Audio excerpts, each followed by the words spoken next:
I stood up with my glass raised, ready to thank my grandmother for the Christmas check she had slipped into my hand earlier. It was a familiar ritual. Every year she gave me a small amount of cash, always calling it travel money, even though I hadn't driven anywhere in years. This time, it was $500. Thoughtful, predictable, safe. I smiled and said the words out loud. And that was when the entire room changed. My grandmother stopped moving, not paused, stopped.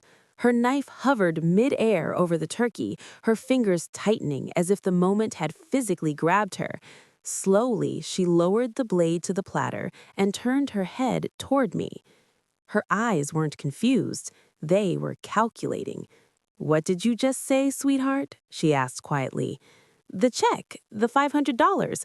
I just wanted to say thank you." For a second, no one breathed. Then she placed both palms flat on the table and leaned forward, her voice suddenly calm in a way that made my skin prickle. "I didn't give you $500, she said. "I wired you $1 million. The silence that followed wasn't awkward, it was violent. It pressed down on the room, on my ears, on my chest.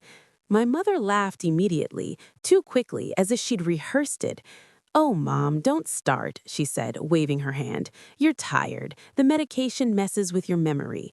My brother coughed so hard he nearly knocked over his chair. His fiancée didn't even look up. His eyes were locked on his phone, thumbs frozen above the screen like he was waiting for something to arrive. I didn't say anything. I sat back down slowly.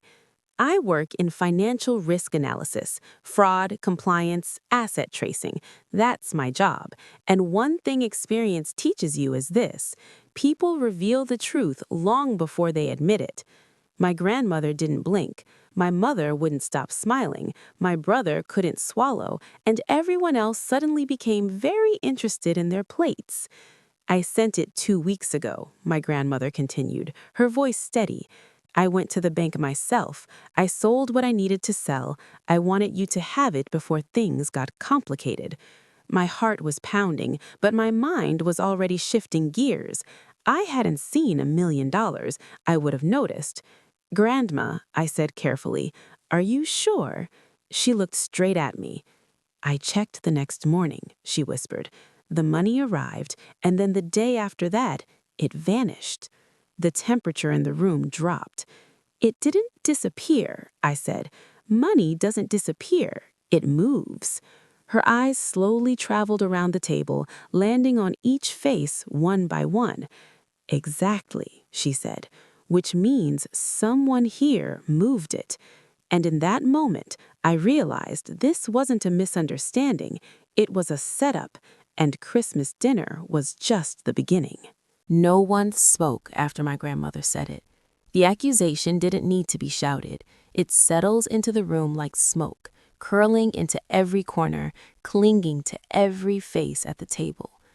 The Christmas music playing softly in the background suddenly felt obscene, like laughter at a funeral. My mother was the first to move. She reached for her wine glass with a hand that trembled just enough to notice. "This is ridiculous," she said, forcing a laugh that cracked halfway through. "You're upsetting everyone. You know how dramatic Mom gets when she's overtired." "I'm not tired," my grandmother replied, "and I'm not confused." Her voice carried weight. It always had. Even at 81, even with the slight shake in her hands, there was an authority there that hadn't faded. It was the same voice that once made grown men straighten their posture without realizing why. I leaned forward slightly, lowering my tone. "Grandma, tell me exactly what you remember." My mother shot me a warning look, but I ignored it. "I went to the bank," Grandma said. "I sat with the manager. I authorized the wire to the account you and I opened when you started college. The same account, the same numbers. I checked the receipt myself." My brother finally found his voice. "Banks mess things up all the time," he said quickly. Too quickly. "Especially with seniors. Maybe it went into savings or—" "No," she cut in. "I tracked it. It landed, and then it was withdrawn the next day." That was the moment something inside me clicked. Withdrawn meant intent. Withdrawn meant access. Who has access to that account? I asked. My mother stiffened. This is not the time. Who? I repeated calmly. My grandmother didn't hesitate. Me and you. Silence again. My stepfather stared at his plate, jaw tight, like he was afraid his teeth might start chattering if he opened his mouth. My brother wiped sweat from his forehead with his napkin. His fiancé finally put his phone face down on the table, but he still didn't look at anyone. If only 2 people have access, I said slowly, and neither of us moved it, then someone used authority they weren't supposed to have. My mother stood abruptly. This is cruel, she snapped, interrogating her like this. She's been stressed. The doctor said— The doctor didn't say that, Grandma said sharply. You did. The words landed hard. I watched my mother's face change, not into anger, but fear. Real fear, the kind that slips out when control starts to crack. I reached into my pocket and pulled out the envelope Grandma had given me earlier. I slid the check halfway out, just enough to see it. Grandma, I asked, keeping my eyes on her, did you sign this check tonight? She frowned. No, I signed it yesterday. I pulled it out fully and glanced at the signature. Something was wrong.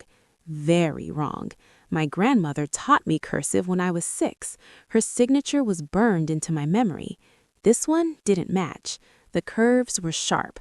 The flow was off. It looked practiced, but not by her. I looked up slowly. Grandma, I said, my voice tightening, you didn't sign this at all. Her eyes widened, and across the table someone inhaled sharply, because the moment that forgery was exposed, this stopped being a family argument. It became a crime scene. The word forgery didn't need to be spoken out loud. It hovered between us, heavy and undeniable, like a verdict waiting to be read. My grandmother stared at the check in my hand, her face draining of color. That isn't my writing, she said slowly. I would never sign my name like that. My mother stepped forward, reaching for the check. Let me see that. I pulled it back. No, I said evenly, not yet. Her hand froze midair. The smile she'd been clinging to all evening finally slipped, revealing something sharper underneath. This is insane, she said. You're making accusations based on nothing. It's not nothing, I replied. It's a forged financial instrument. My brother pushed his chair back slightly, the legs scraping against the floor. Can we not do this right now? He muttered. It's Christmas. That's exactly why we're doing it now, my grandmother said, because someone thought today was the perfect day to lie to me. Her voice broke on the last word, but she didn't cry. She never cried in front of people who didn't deserve it. I turned back to her. You said the money disappeared the day after it arrived. Do you remember anything unusual around that time? Any paperwork you were asked to sign? My mother interrupted immediately. She signs things all the time. Insurance, utilities, normal stuff. Grandma shook her head. Not like that. There was a stack, too many pages. I asked questions and I was told the notary was waiting. The table went quiet again. A notary? I asked. Yes, she said. In the car. My stomach dropped. That detail mattered more than anyone else in the room realized. Do you remember what you signed? I asked. No, she admitted, but I remember feeling rushed, and afterward I felt wrong.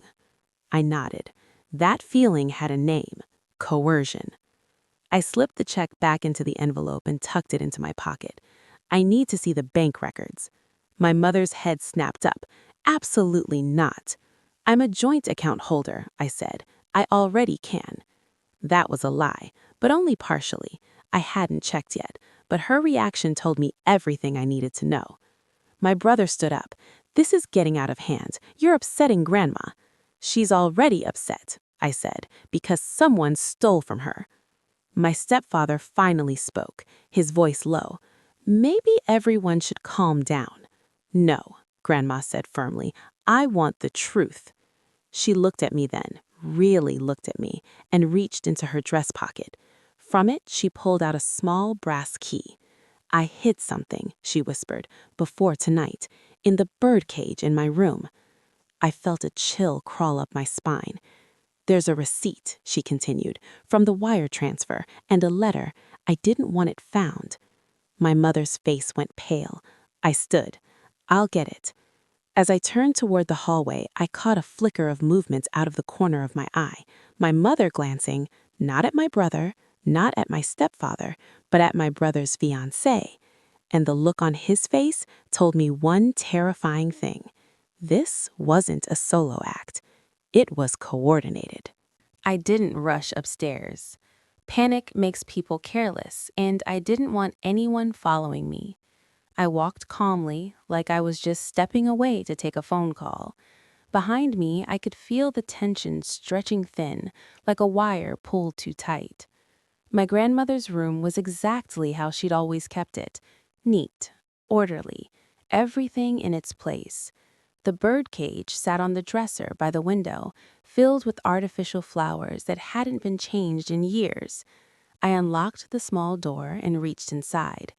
The tin box was cold against my fingers. Inside was the bank receipt.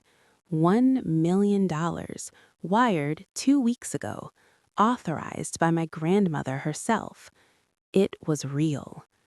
Beneath it was the letter. Her handwriting shook, but the message was clear. She knew something was wrong. She didn't trust the explanations, and she was afraid that the people she raised were quietly erasing her while she was still alive. I folded the letter and slipped both papers into my pocket. That was when I heard footsteps. I froze, listening, heavy, careful, someone trying to not be heard. I stepped into the hallway just as my mother appeared at the bottom of the stairs. She looked up, saw me, and forced a smile that didn't reach her eyes. "Everything okay?" she asked. "Fine," I said, just grabbing something Grandma asked for. Her gaze dropped to my pocket. She knew. Back downstairs, the table had been half cleared. The turkey sat untouched, cooling under the chandelier. No one was eating anymore. No one was celebrating anything. Before I could speak, my mother moved quickly toward the kitchen counter and grabbed a folder. "Since we're already talking finances," she said brightly, too brightly, "we might as well get this out of the way." She slid a document toward me and handed me a pen. "Just sign here," she said. "It's a simple acknowledgement, administrative stuff, nothing important." I didn't touch the pen. I scanned the page. The language was dense, deliberately dull, but one phrase stood out like a flare. Waiver of right to contest prior transfers. My pulse spiked. If I signed that, I'd be validating the theft. "I'll review it later," I said. Her smile snapped. "It needs to be signed tonight." "Then it won't be signed," I replied. For a split second, rage flashed across her face before she masked it again. Across the table, my brother was watching us closely. His fiancée was sweating now, the kind of sweat that comes from pressure, not heat. He drained his wine glass and immediately poured another. "Mom," my brother said, softly, "maybe we should slow down." She shot him a look, not anger, warning. Then my brother stood and reached into his pocket, pulling out a small orange pill bottle. "Grandma," he said, shaking out 2 pills, "you should take your evening medication." My grandmother stared at them. "Those are my sleeping pills." "They'll help you relax," he insisted. "You've had a stressful day." I felt something cold settle in my chest. They weren't trying to calm her. They were trying to silence her. "Put them away," I said. My brother hesitated. Grandma pushed his hand aside. "I'm not going to sleep." The room felt like it was closing in, because now I understood the plan. They didn't just steal the money. They were trying to run out the clock. I watched my brother shove the pill bottle back into his pocket, his face flushed with embarrassment or guilt. It was hard to tell which. No one sat down again. The chairs remained half pushed back, like everyone was prepared to bolt at the first loud noise. My grandmother folded her napkin carefully and placed it on the table. "I'm not tired," she said, "and I'm not confused. So let's stop pretending." Her voice was steady, but I could hear the hurt beneath it. That was what made this unbearable. Not the money, the betrayal. I reached into my pocket and pulled out the folded receipt. I didn't open it yet. I didn't need to. Just the sight of it made my mother's shoulders stiffen. "I checked the account," I said calmly. "The transfer happened. $1 million came in, and then nearly all of it went out the next day." My brother's fiancé dropped his fork. It clattered loudly against the plate. "Where did it go?" my grandmother asked. "That's what I'm here to find out." My mother laughed again, sharp and brittle. "You're making assumptions based on incomplete information. I'm making conclusions based on patterns," I said, "and this pattern wasn't accidental." I turned toward my brother's fiancé. "You were on your phone earlier when Grandma mentioned the money." He looked up slowly. "So?" "You weren't surprised," I said. "You were waiting." He opened his mouth, then closed it. My brother shot him a look, half warning, half panic. "Enough," my mother snapped. "This is turning into a witch hunt." "No, it's turning into the truth." I took a breath. "Someone filed a power of attorney in the last few weeks." That did it. My mother's face drained of color, not shock, recognition. A power of attorney doesn't just appear. It has to be signed, notarized, filed, and then used. My grandmother turned slowly toward my mother. "Did you bring me papers to sign last week?" Silence. "You said they were insurance updates," Grandma went on. "You said the notary was waiting in the car." My mother didn't answer. My brother's fiancé stood abruptly. "I need some air." "Sit down," my brother hissed. The room felt charged now, like static before a storm. "I called the bank," I said calmly. "They confirmed the withdrawal was done in person, under authority. Not by me, not by Grandma." My mother finally spoke, her voice shaking. "I was protecting her." "By emptying her account?" I asked. "You don't understand," she said desperately. "She was going to give everything away. She's not thinking clearly." My grandmother's eyes filled, not with confusion, but rage. "I was thinking clearly enough to choose who I trusted," she said, "and it wasn't you." No one moved. No one breathed.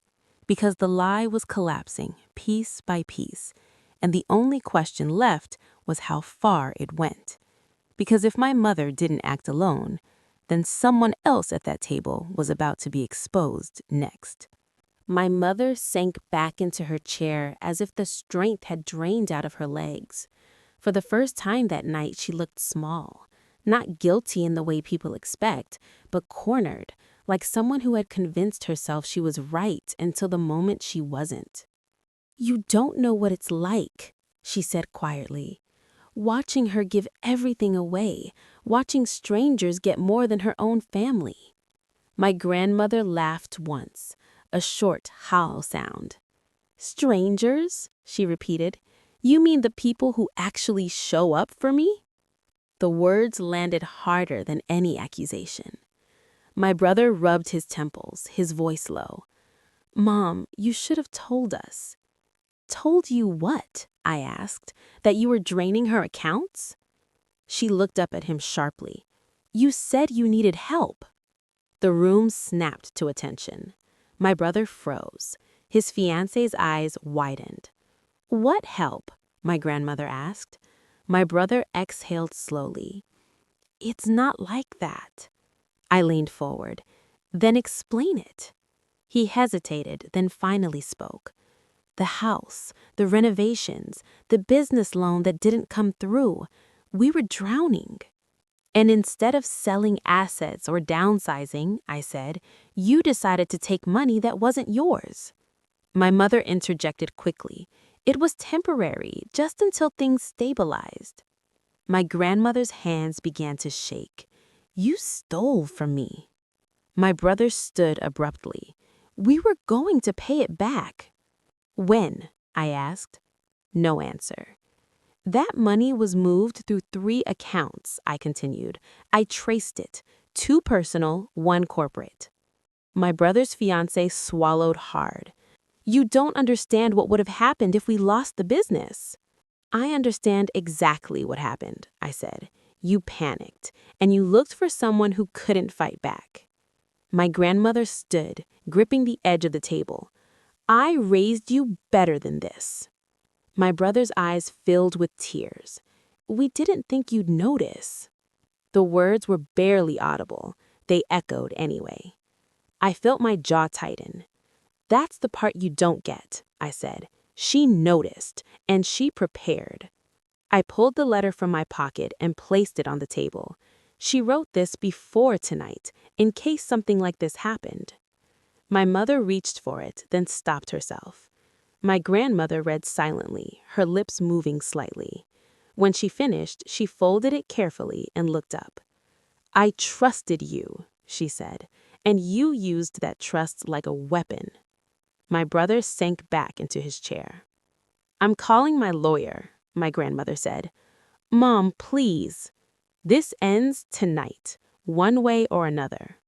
I stood beside her. I'll stay. She squeezed my hand. Across the table, my brother's fiancé stared at the floor. Because now, the story wasn't about money anymore. It was about consequences. And none of them knew yet how severe those consequences were about to be. The word lawyer changed everything. It wasn't shouted, it wasn't dramatic, but it landed like a final door slamming shut. Whatever my mother and brother had been hoping for, confusion, fatigue, forgiveness, it evaporated in that moment. My mother stood up again, pacing now, her movements sharp and restless. There's no need to escalate this, she said. Families don't drag each other into court. Families don't steal from each other either, my grandmother replied. My brother stared at the table, jaw clenched so tightly I could see the muscle twitch. His fiancée finally spoke, her voice thin. If this goes legal, everything falls apart. That was your decision, not hers. My grandmother reached for her phone. My mother lunged forward instinctively, then stopped herself, as if suddenly aware of how that would look. Don't, my mother said softly. Please. Grandma looked up at her. You didn't say please when you took my money. She scrolled calmly and pressed call. The ringing tone felt unbearably loud. While we waited, my brother finally looked at me. You always did think you were better than us, he muttered. This isn't about ego. It's about accountability. You could have handled this quietly, he snapped. You could have not done it at all, I said. The call connected. My grandmother straightened her posture. Yes, she said, it's me. I need you tomorrow morning, something urgent. She listened, nodded, and ended the call. My mother exhaled shakily. You're destroying this family. No, my grandmother said. I'm saving what's left of it. I took a breath. There is something else you should know. Everyone turned toward me. The money didn't stop at the business account, I said. A portion of it was moved again, offshore. My brother's head snapped up. That's not true. It is, I said, and that changes everything. My mother's face went white. Offshore accounts are for tax efficiency, she said weakly. No, they're for hiding. My brother stood. You're lying. If I were, you'd be calmer. His fiancée let out a quiet sob. Who set it up? I asked. Silence. I'll find out, I continued. But once I do, this stops being a civil matter. My grandmother looked between them, her voice heavy. You involved other people. My brother shook his head, but the denial was brittle. The doorbell rang. Every head turned. No one was expecting anyone. I walked to the door and opened it. A uniformed courier stood there with a clipboard. Delivery from Mrs. Henderson, he said. My grandmother stepped forward slowly. I took the envelope. Inside was a bank notification. Subject: Account Irregularity Notice. The timing was too perfect to be a coincidence. And suddenly, I understood. This wasn't unraveling by chance. Someone had made a move, and the next one would be much harder to contain. I didn't read the notice out loud. I didn't have to. My grandmother recognized the bank's letterhead instantly, and the way her fingers tightened around the envelope told me she already understood what it meant. "Read it," my mother said, her voice barely above a whisper. I unfolded the paper slowly, scanning each line with clinical focus. The language was polite, sanitized, but the message underneath was clear. Unusual activity detected. Account under review. Temporary restrictions applied. "They've frozen the remaining funds," I said. My brother swore under his breath. "That wasn't supposed to happen," his fiancée said, panic creeping into his voice. He covered his mouth immediately, realizing what he'd just revealed. My grandmother looked at him sharply. "Not supposed to happen?" He couldn't meet her eyes. I folded the notice and placed it on the table. Banks don't freeze accounts unless they're worried about liability, which means someone else has already raised a red flag. My mother sank into her chair again. Who would do that? I looked at her. Someone who realized they were about to be exposed. The room went quiet in a different way now, not tense, watchful. My grandmother broke the silence. "How much is left?" I checked my phone. Roughly 200,000. Her shoulders sagged, not from the number, but from the confirmation. "So most of it's gone." "For now," I said, "but it's traceable." My brother paced the room, running his hands through his hair. "This is spiraling. We need to fix this before it gets worse." "We?" I asked. He stopped pacing. "I mean, everyone." "No," I said. "You don't get to say we anymore." My grandmother looked at me. "What happens next?" I didn't sugarcoat it. "The bank will demand explanations, documents, authorizations, and if anything doesn't line up, they'll escalate." "To the police?" she asked. "To regulators first," I said, "then law enforcement." My mother's voice cracked. "They'll take everything." "They'll take what doesn't belong to you," my grandmother replied coldly. My brother's fiancé suddenly dropped into a chair, burying his face in his hands. "It was supposed to be temporary," he said, "just long enough to get through the quarter."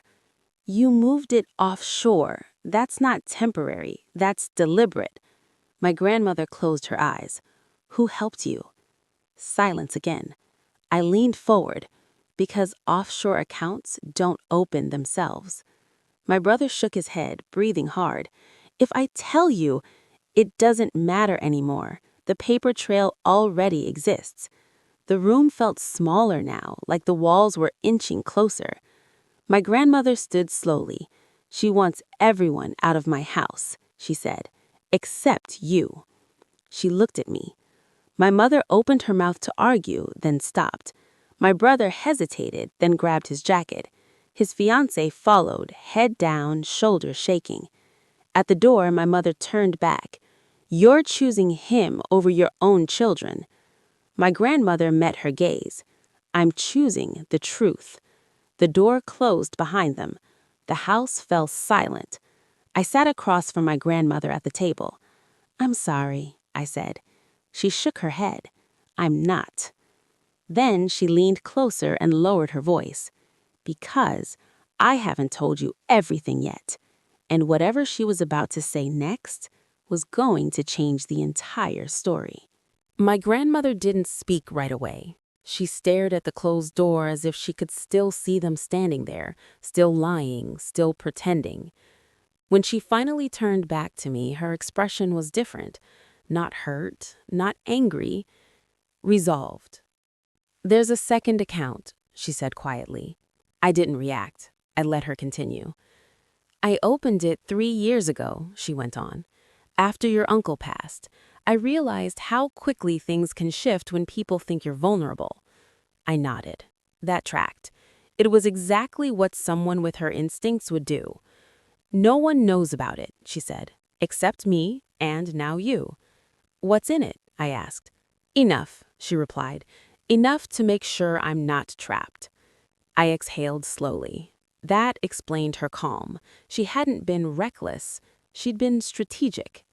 "But that's not why I didn't tell you earlier," she continued. I looked up. "I didn't trust anyone completely," she said. "Not even you." That stung, but I understood. "Until tonight," she added. I met her gaze. "Why now?" "Because you didn't hesitate," she said. "You didn't try to smooth it over. You didn't protect their feelings at my expense."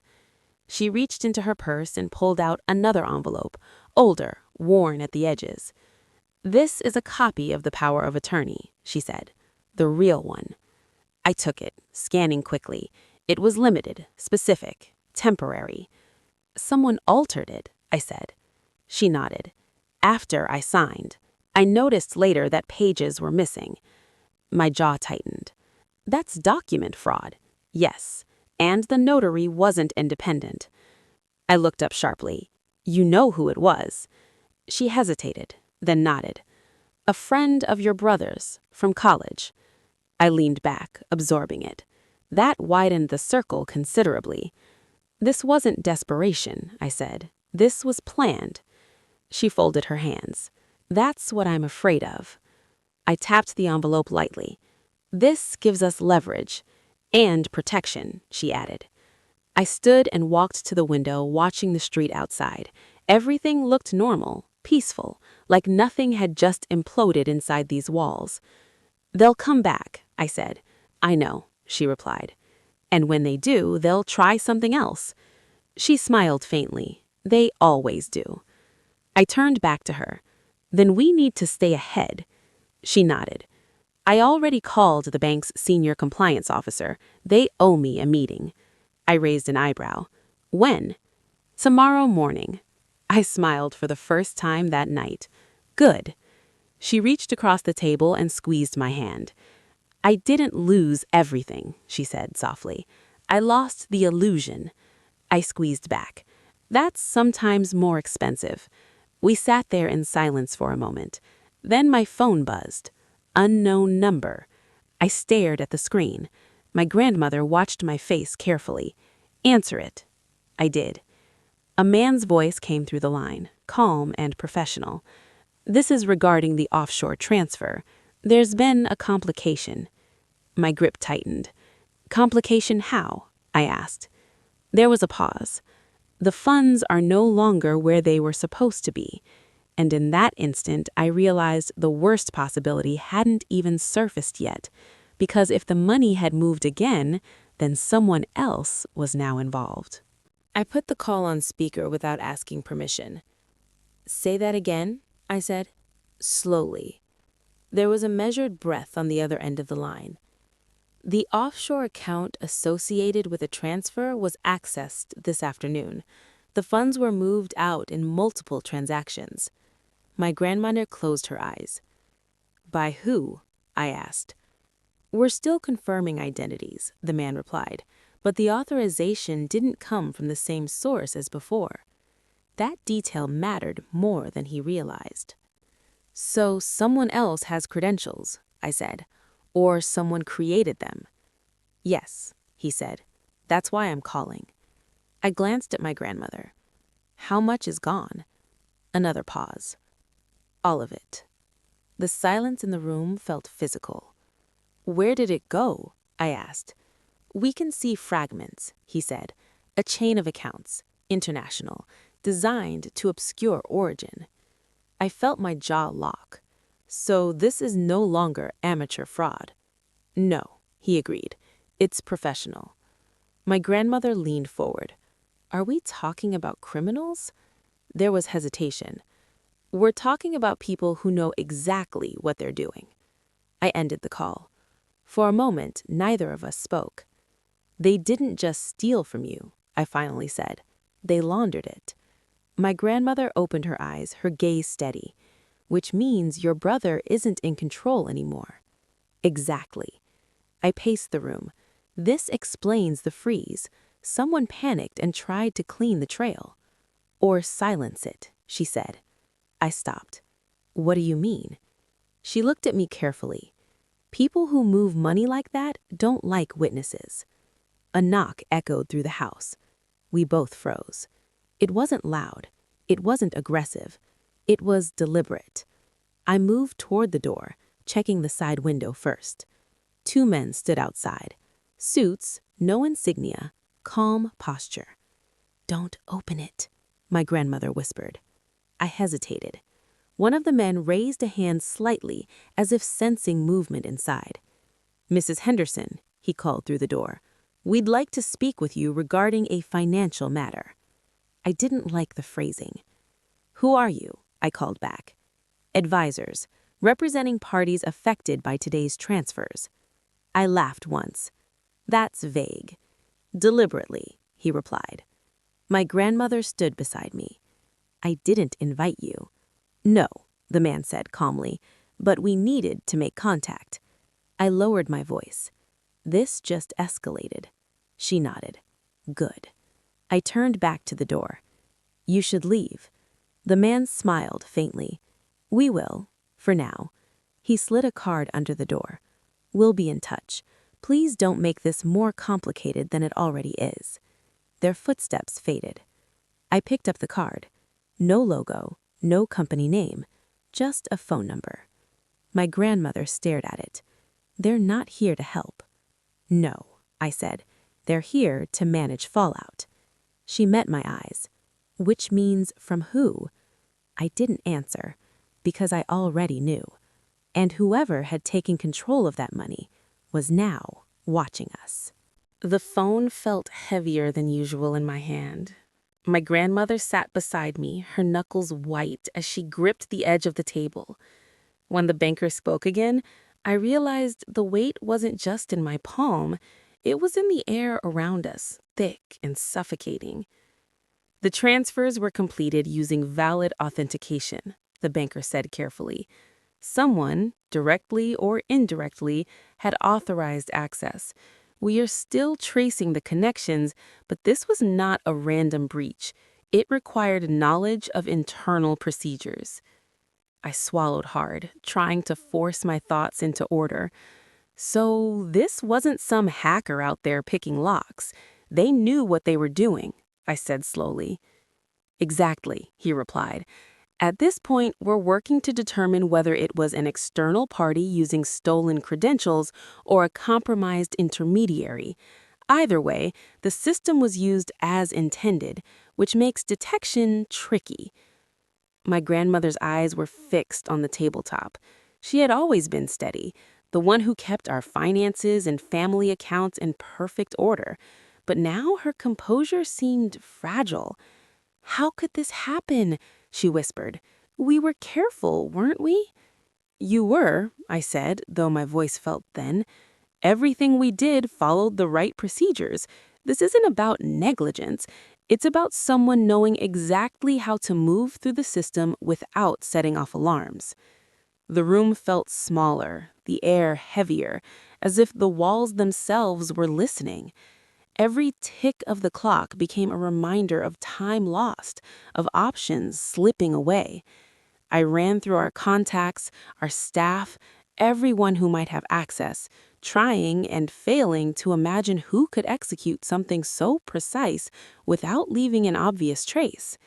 Then the banker's tone shifted slightly, formal and measured. We're issuing a review notice. It's standard procedure, but it will require you or a representative to meet in person. All documentation must be verified, and the timelines of the transactions will need to be reconstructed. My stomach sank. It wasn't a threat, but the words carried weight. A simple audit, compliance, verification, was now a spotlight, focusing on us in a way we weren't prepared for. It was procedural, but the implications were immediate. Scrutiny, questions, exposure. I exhaled slowly, trying to steady my thoughts. My grandmother finally lifted her gaze, meeting mine with a fragile determination. We'll face it, she said quietly. We always have. We just need to understand who we're dealing with first. I nodded, though unease churned beneath my calm. The transfers were real. The access had been legitimate.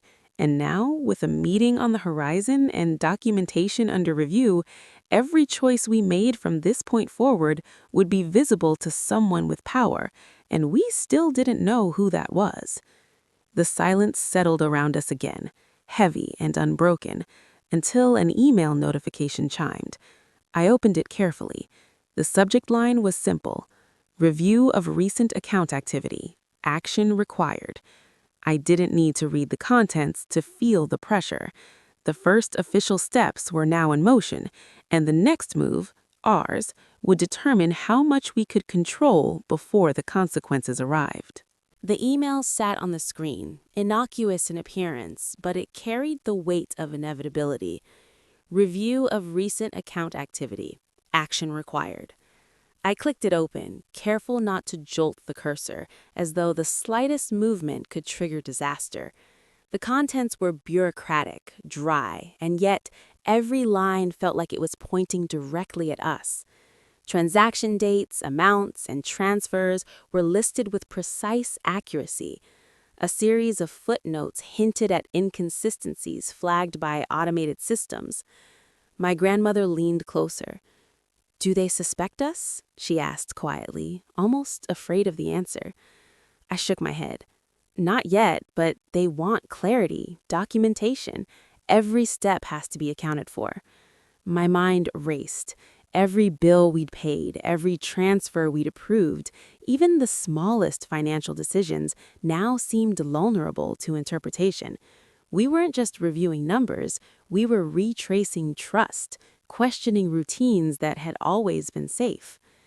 The clock ticked, slow and deliberate, marking each moment before the deadline imposed by the bank's compliance team. The unease pressed down, not with terror, but with a persistent pressure. One misstep in documentation, one incomplete signature, and our carefully managed lives could unravel in ways we hadn't considered. I started gathering papers, bank statements, account logs, receipts. The stack on the table grew quickly, a mountain of proof we now had to defend. Each sheet I touched reminded me that access had been exploited, but how and by whom remained a mystery. It was procedural, almost legal in its menace, and yet profoundly personal. My grandmother's hands shook as she sorted through documents. "Do you think they'll find anything?" she asked. Her voice was softer than usual, tinged with a worry I hadn't heard before. "I don't know," I admitted, "but we have to make it impossible for them to question us without evidence. We have to be meticulous. Every form, every timestamp, it has to line up perfectly." Hours passed in a blur of numbers and papers. The hum of the air conditioner, the faint tapping of a keyboard, the occasional shuffle of documents. It was all that kept us anchored to the present. Outside, life continued as usual, oblivious to the meticulous chaos inside. Finally, I leaned back and exhaled, staring at the organized chaos we'd created. The audit was looming, the meeting set, and yet the source of the breach, the person who had used legitimate access for something we still didn't understand, remained invisible. That uncertainty was heavier than any official notice or procedure. As I closed the last folder and stacked the papers neatly, my computer pinged again. Another email had arrived. The subject was simple: "Preliminary verification required. Please respond promptly." I froze, reading it twice. It wasn't a threat, but it was a reminder. Someone was watching, someone was verifying, and every move we made from now on would be under scrutiny. The pressure wasn't over. It had only begun. The morning arrived with an unspoken weight. Even the sunlight spilling across the kitchen table felt heavy, as if it were pressing down on us along with the documents and deadlines.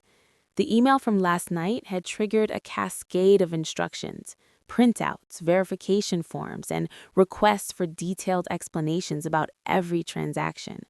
Each requirement seemed routine on paper, Yet to us, it was a test, a slow, methodical pressure that refused to let up. I organized the papers meticulously, lining them in chronological order. Receipts, statements, and signed forms formed a visual trail of our careful management. Every time I picked up a document, I couldn't shake the thought. Someone had used legitimate access to bypass safeguards.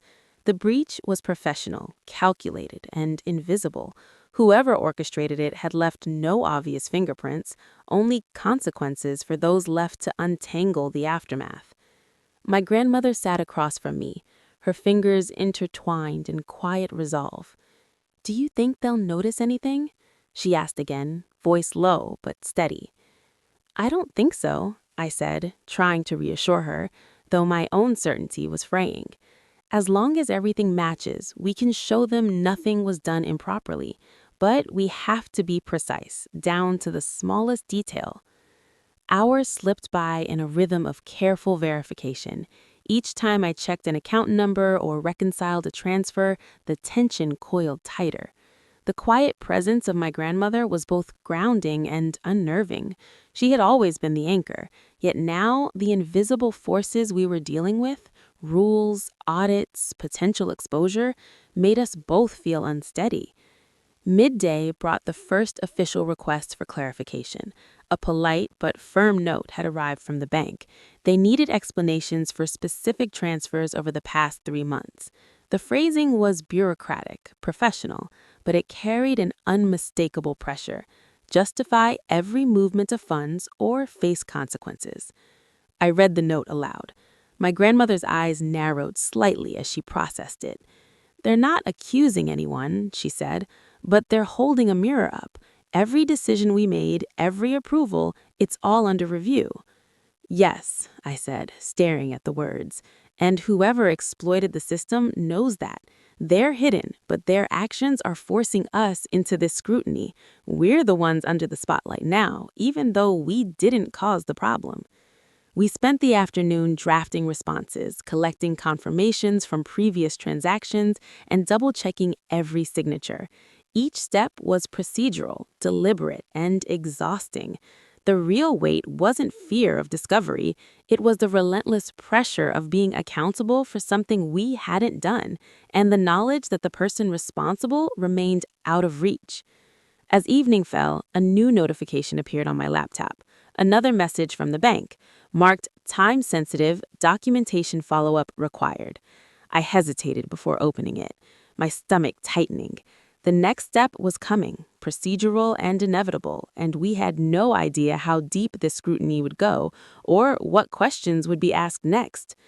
The audit had begun in earnest, and with every document we submitted, the invisible observer behind the breach remained just out of reach, shaping our reality without ever showing their face.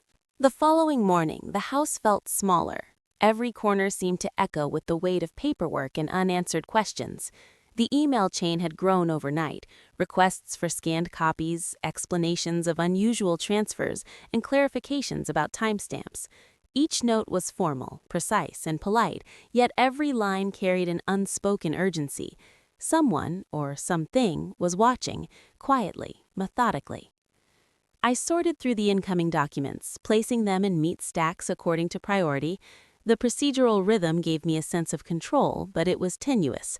For every paper I filed, another question seemed to appear. Every answer generated 2 more requests. The process was exhaustive, but it was the only way to keep the situation manageable. My grandmother joined me at the table, her hands folded on top of a stack of receipts.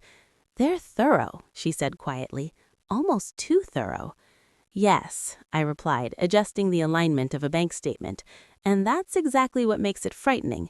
Whoever accessed the accounts knew how the system worked. They knew what would trigger a review, what would slip through unnoticed. Now, their moves are forcing us to work at their pace, answering questions they never had to." We spent hours cross-referencing every transaction, checking signatures, confirming authorizations. The rhythm was mechanical, almost meditative, yet each click of the keyboard and shuffle of paper was a reminder. We were accountable, and the person responsible remained invisible. By late afternoon, a new document appeared in my inbox, a preliminary report from the compliance team. The language was careful and neutral. Minor discrepancies were noted, and certain transfers required additional verification.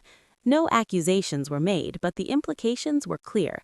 The audit was intensifying, and our explanations needed to be flawless. My grandmother's voice broke the silence.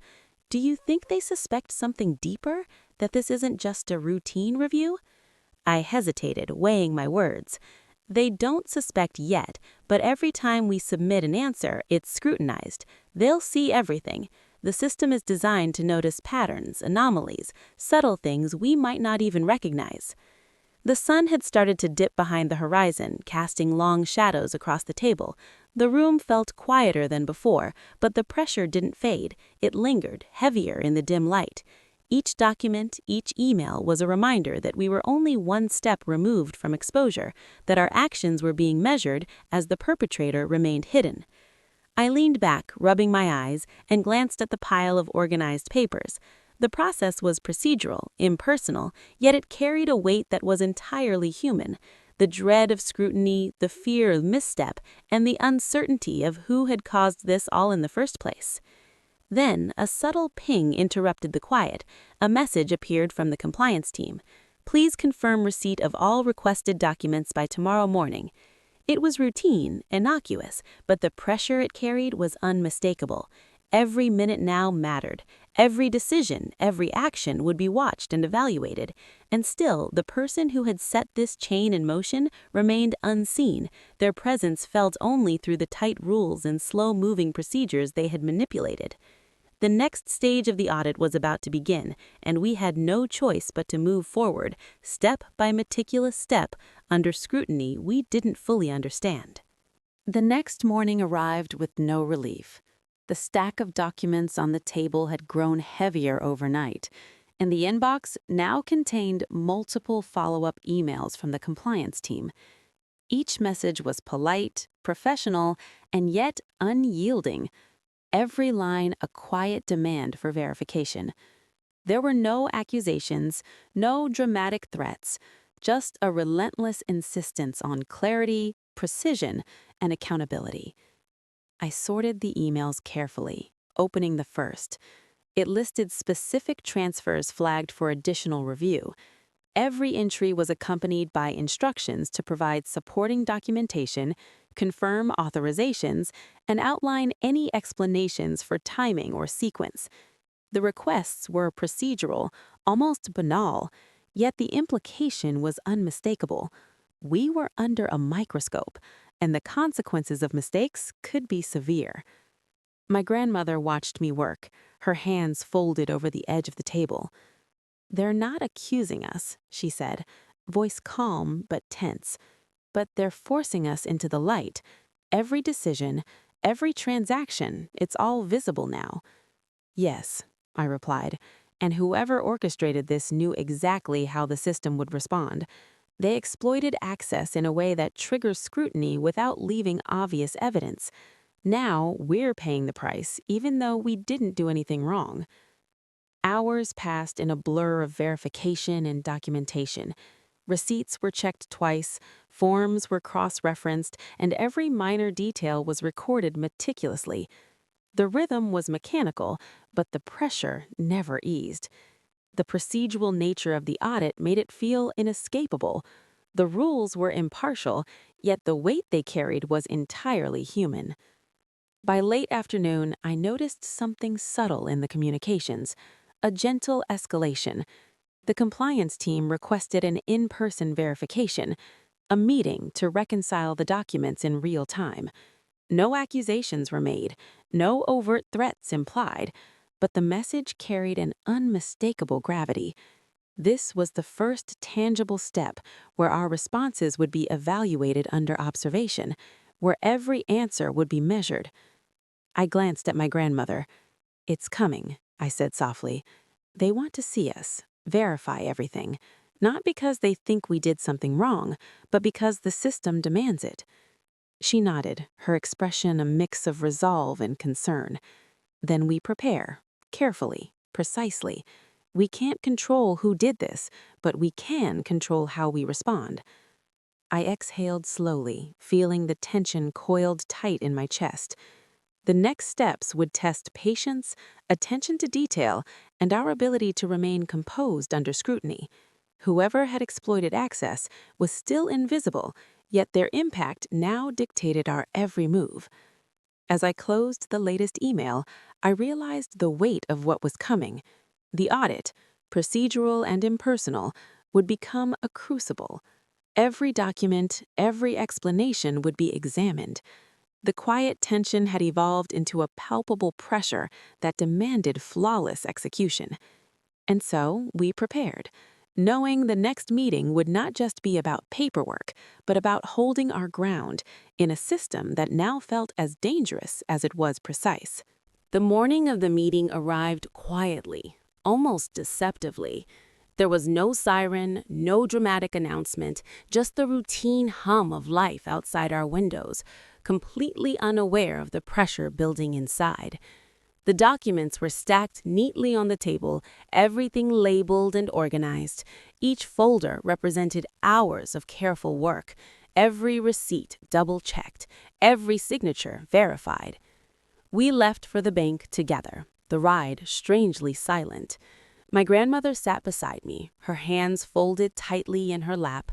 I could feel her tension radiating through the small space, and I tried to focus on the rhythm of the road, anything to keep my mind from spiraling.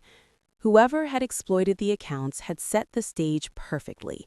The audit was not just a review, it was a test, and the rules of this test were invisible and exacting.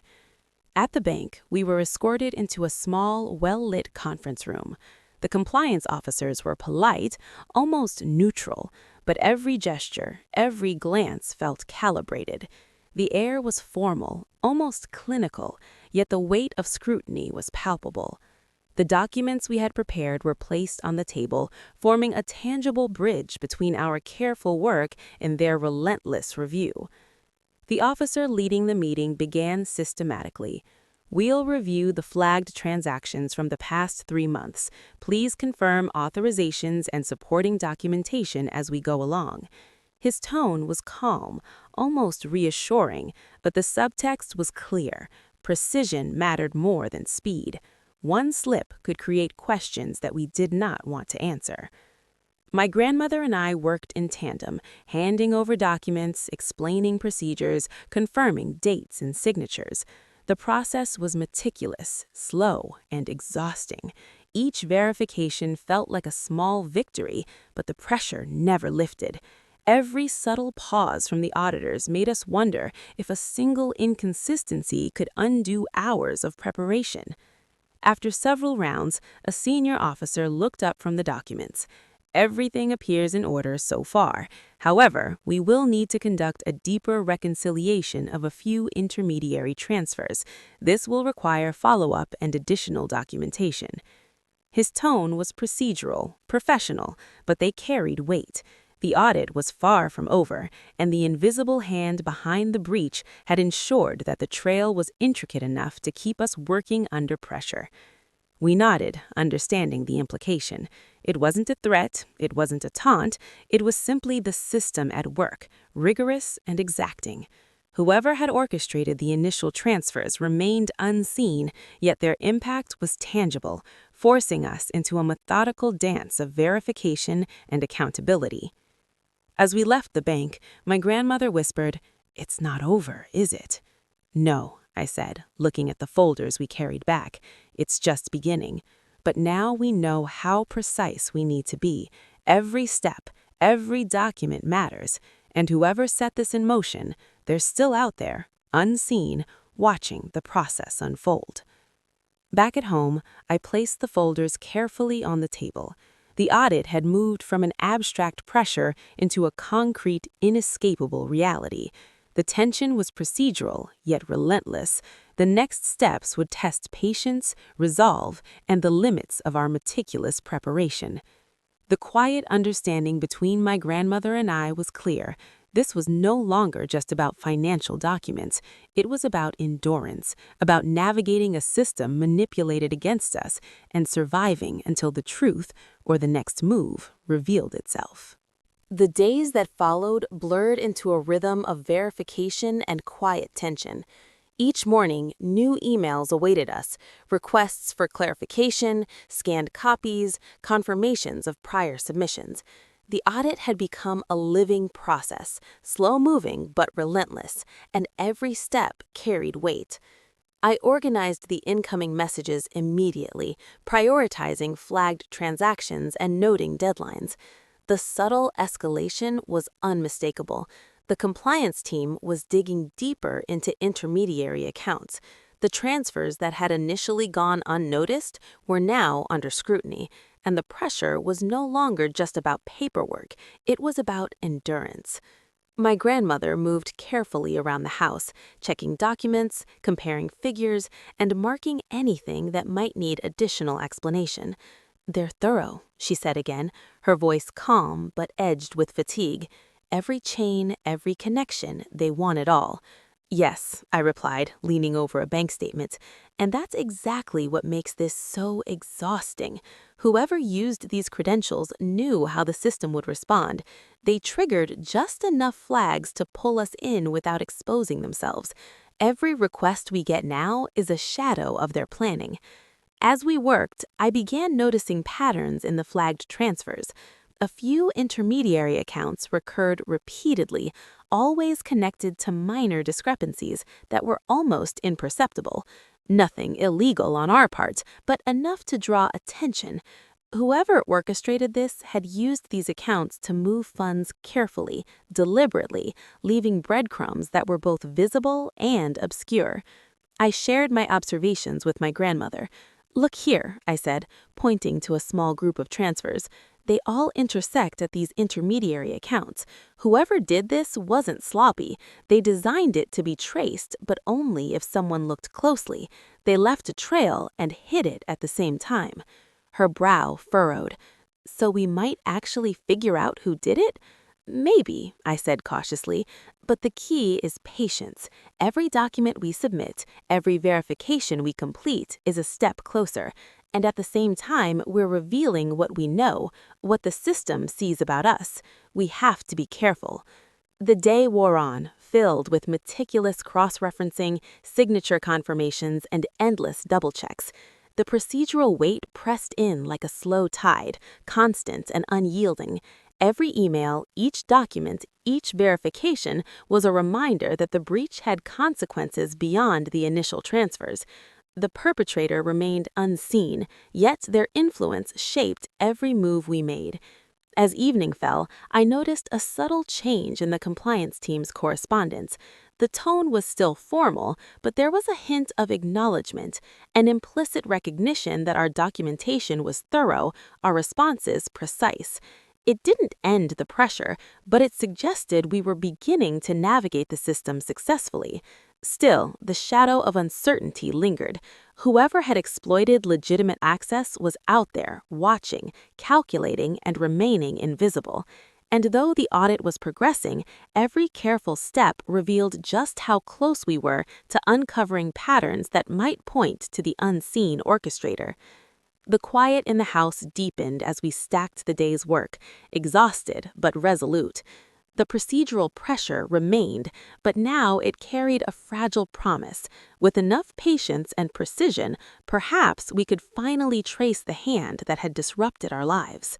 The morning light was sharper than usual, cutting across the table where our documents lay in precise order. After days of meticulous verification, cross-referencing, and double-checking, a pattern was beginning to emerge.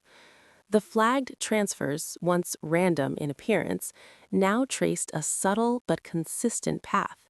Intermediary accounts recurred in a way that suggested intention, not error, and the gaps in authorization logs hinted at something we hadn't seen before. I called my grandmother over, pointing to a series of transactions. "Look at this," I said. "These intermediary accounts, they're connected through the same set of authorizations, repeated patterns. Whoever did this is careful, but they left a trace. Small, but it's there.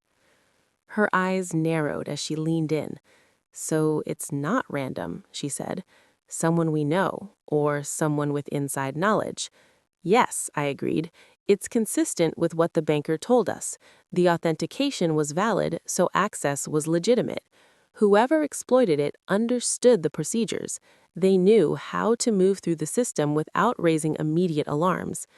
The realization brought a tense mix of relief and urgency. Relief because the trail was visible, urgency because it meant the perpetrator could still be out there, watching, waiting, and possibly ready to make another move. The audit had forced the process into the open, but it also sharpened the stakes. We spent hours tracing the connections, following the chain of authorized access, and noting discrepancies. Each discovery was subtle, a slightly unusual time of approval, a small mismatch in signatures, a pattern in the sequencing of transfers. Nothing conclusive yet, but enough to give us direction. Whoever had orchestrated the transfers had been methodical, but methodical left marks, even when hidden behind layers of legitimate activity. By late afternoon, a follow-up email arrived from the compliance team. They requested a meeting to review the intermediary accounts we had identified and to provide explanations for the recurring patterns. The tone was neutral, procedural, but it carried weight. Our attention to detail would be evaluated, and our ability to connect the dots would determine whether the next steps favored us or forced us into deeper scrutiny. I looked at my grandmother, whose hands rested on the edge of the table. "We're close," I said cautiously. "Not to solving everything yet, but close enough that the pattern is visible. The next meeting, that's where it all starts to come together." She nodded, a faint but determined smile appearing. "We've been careful. We've done everything we can. Now it's just a matter of showing them what we found." As the sun dipped behind the horizon, the shadows stretched across the piles of documents. The audit, once an abstract pressure, had become a tangible path toward clarity. Each step we had taken, every verification submitted, brought us closer to uncovering the unseen hand behind the breach. The perpetrator was still invisible, but the trail they had left was narrowing, and soon the audit would reveal the truth. The day of the follow-up meeting arrived with an almost unbearable stillness. The documents were stacked in perfect order, each folder representing hours of painstaking work. My grandmother and I had reviewed every intermediary account, every signature, every timestamp. We were ready, not just to respond, but to demonstrate the patterns we had uncovered. At the bank, the conference room felt smaller than before. The same compliance officers were present, their faces neutral, but their eyes scrutinized every movement, every folder we placed on the table. The hum of the air conditioning and the quiet rustle of papers created a rhythm that made the tension almost physical.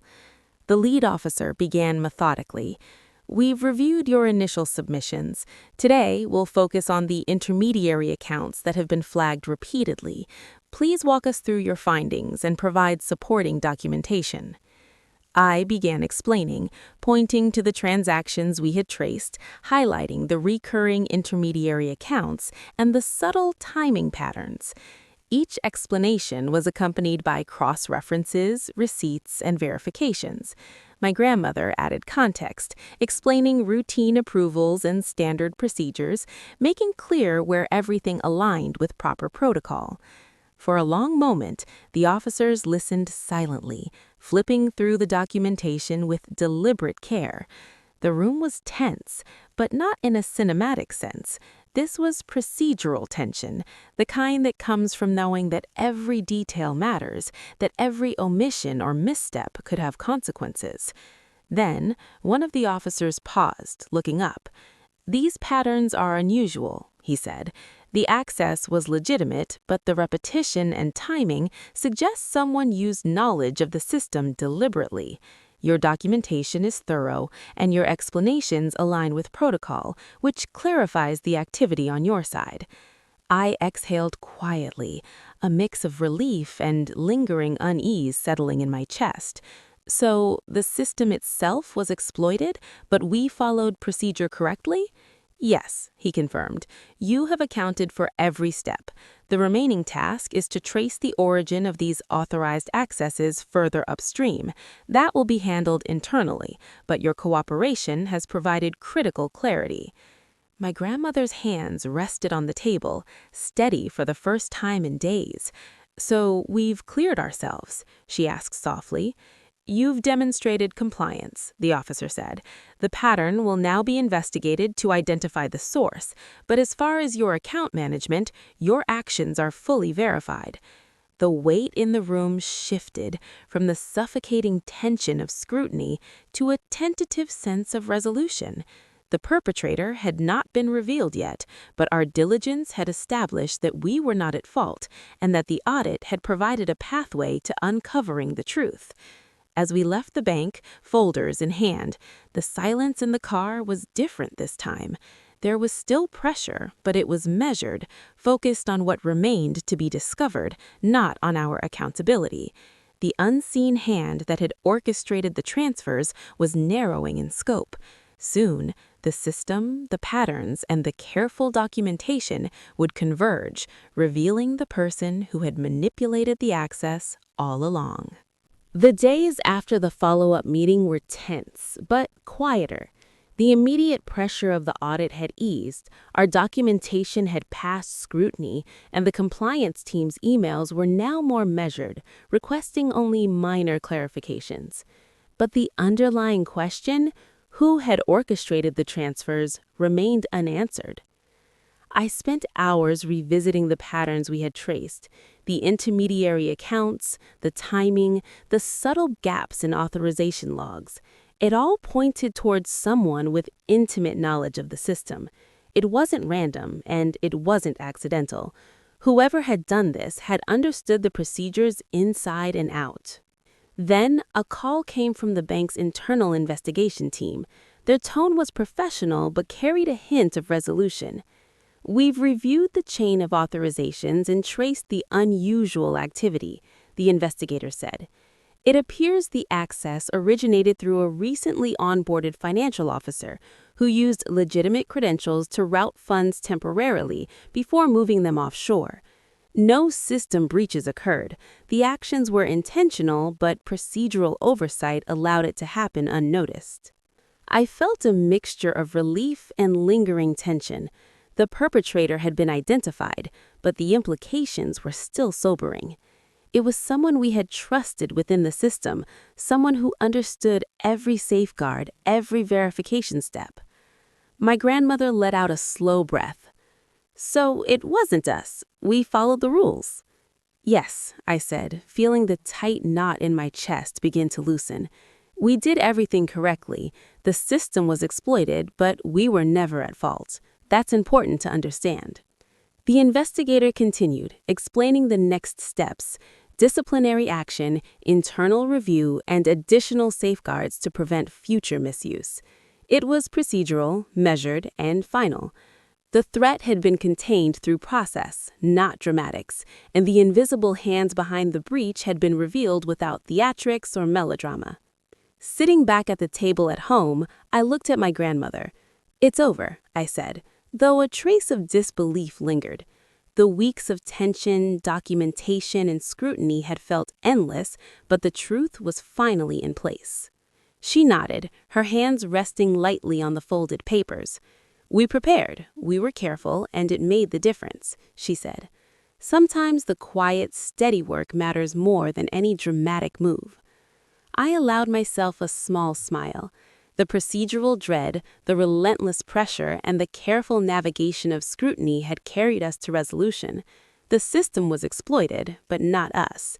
The breach had been real, precise, and deliberate, but diligence and attention to detail had ensured truth, not panic, dictated the outcome. As the sun set, the shadows in the room shifted softly. The folders of documents, once symbols of pressure and uncertainty, now represented clarity and control. The invisible hand behind the crisis had been traced, the audit concluded, and the quiet victory, earned through patience and precision, was ours. The ordeal was over, but the lesson remained. Vigilance, meticulousness, and calm under pressure could turn the tide even when the rules of the system were exploited. And sometimes, surviving the unseen storm meant simply keeping control of what you could. The rest would reveal itself in time.